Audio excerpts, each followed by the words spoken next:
यह हाइपोथैलेमस जो हमारे अग्र मस्तिष्क में यहाँ पे पाई जाती है, इसको मास्टर ग्रंथि के मास्टर ऑफ मास्टर ग्लैंड भी कहते हैं, क्योंकि यह जो हमारी मास्टर ग्रंथि जिसको कि हम पिट्यूटरी ग्लैंड्स कहते हैं, इस ग्रंथि को नियंत्रण करने का काम है। इसके द्वारा जो हार्मोन्स स्रावित होते हैं उसको नियंत्रित करने का काम कौन करती है? यह हाइपोथैलेमस करती है।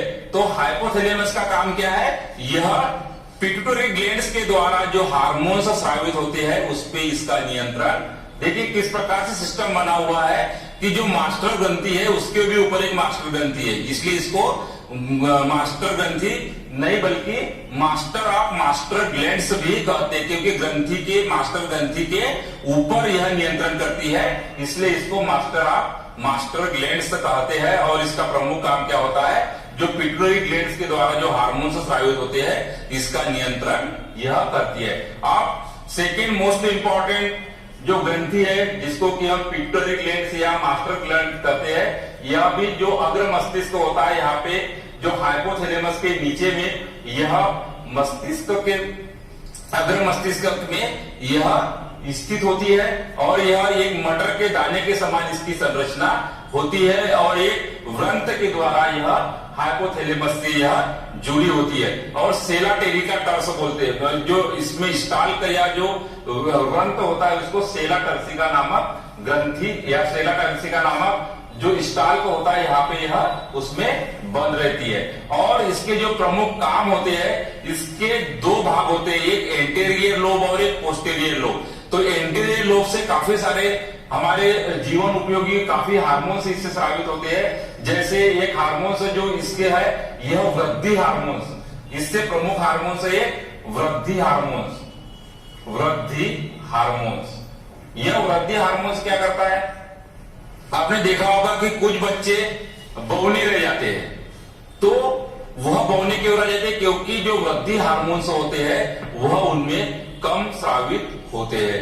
कुछ लोग आपने देखा होगा आवश्यकता से ज्यादा लंबे हो जाते हैं, तो वृद्धि हार्मोन्स उसमें ज्यादा रिलीज हो जाते हैं, कुछ भीमकार हो जाते हैं। तो यह सिचुएशन जो होती है इस पिट्यूटरी ग्लैंड के जो एंटीरियर लोब्स होती है, इस एंटीरियर लोब से यह स्रावित होने वाले हार्मोन्स जिसको कि हम ग्रोथ हार्मोन्स कहते हैं, तो यह बौनापन या जो बहुत अधिक वृद्धता या हम बोल सकते हैं कि बहुत ज्यादा लंबाई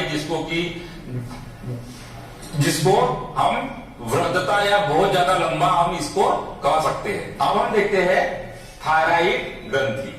थायराइड का आपने नाम सुना ही होगा, थायराइड ग्रंथि यह हमारे जो श्वास नली है जिसको हम ट्रेकिया कहते हैं उसके दोनों ओर ऐसे इस प्रकार से इसकी संरचना कुछ होती है, ये यू और ये यू, बाइलोब इस प्रकार से, ठीक है। और यह जो लेरिंग्स या जो स्वर कंठ होता है, जो स्वर वाला जो बॉक्स होता है वॉइस बॉक्स, उसके नीचे साइड में यह दोनों ओर जो ट्रेकिया के दोनों ओर यह स्थित होती है। थायराइड ग्रंथि से जो हार्मोन से स्रावित होता है जिसको हम थायरॉक्सिन हार्मोन्स कहते हैं। क्या बोलते हैं? Thyroxine hormones. थायरॉक्सिन,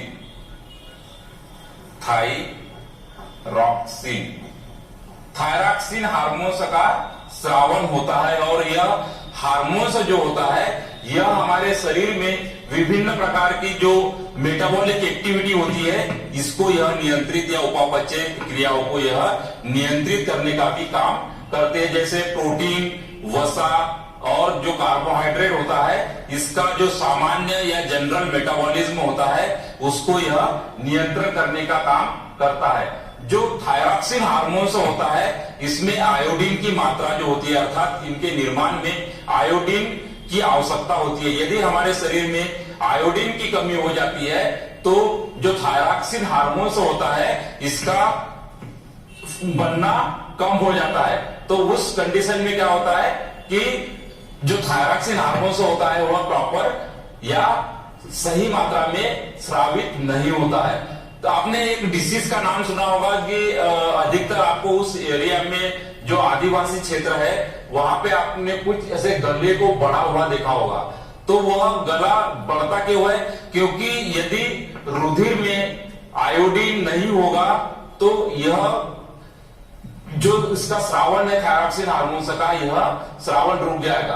तो यह ग्रंथि उसका श्रावण करने के लिए क्या करेगी, वहां पे उन कोशिकाओं को जो कि थायरॉक्सिन हार्मोन का श्रावण करती है, उन कोशिकाओं में क्या करेगी, यह वृद्धि करना शुरू होगी और उसका परिणाम क्या होगा कि वह गला बहुत ज्यादा मात्रा में बढ़ जाएगा, जिसको कि हम ग्वाइटर डिसीज भी कहते हैं। ग्वाइटर या झींगा रोग कहते हैं, हिंदी में इसको झींगा और इंग्लिश में इसको ग्वाइटर रोग कहते हैं। तो यह थायरॉक्सिन हार्मोन के लिए आयोडीन का होना हमारे शरीर में पर्याप्त मात्रा में होना जरूरी है। और यह कुछ हमारी याददाश्तों को भी कंट्रोल करने का काम करते हैं, मतलब हमारे याददाश्तों को भी नियमित रखने का काम। जो स्वभाव है चिड़चिड़ापन, आयोडीन की जो थायरॉक्सिन हार्मोन की कमी होती है, तो वो व्यक्ति देखना कुछ उनका स्वभाव भी परिवर्तित होता रहता है, चिड़चिड़े प्रकार के वह हो जाते हैं। तो हमारे शरीर में जो थायरॉक्सिन हार्मोन्स है, यह प्रॉपर मात्रा में होना जरूरी है। अधिकतर यह जो थायरॉक्सिन हार्मोन की जो प्रॉब्लम होती है, यह महिलाओं में अधिक देखने को मिलती है।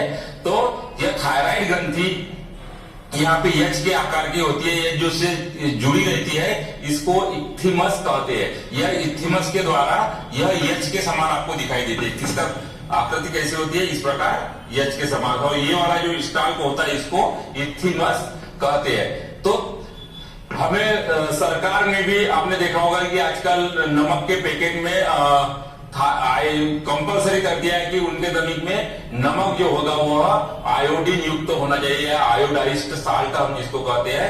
तो आजकल क्या होता है, पहले तो आयोडीन वो मोटा नमक चलता था जो कि बड़े बड़े घड़े के रूप में आता था, तो उसमें आयोडीन जैसी कोई चीज नहीं रहती थी। लेकिन अब सूक्ष्म मात्रा में आयोडीन सभी को प्रॉपर रूप से मिलते रहे, ताकि इस जो थायरॉक्सिन या जो हम थायराइड या गोइटर डिसीज कहते हैं, घेंगा रोग कहते हैं, इससे मुक्ति पाने के लिए गवर्नमेंट ने क्या किया है, कंपलसरी कर दिया है कि जितना भी नमक है, सभी नमक बनाने वाली कंपनियों को कह दिया कि उसमें आयोडीन की मात्रा होनी चाहिए या आयोडाइज्ड साल्ट होना चाहिए, जिसके कारण थायरॉक्सिन हार्मोन का निर्माण जो होगा प्रॉपर हो।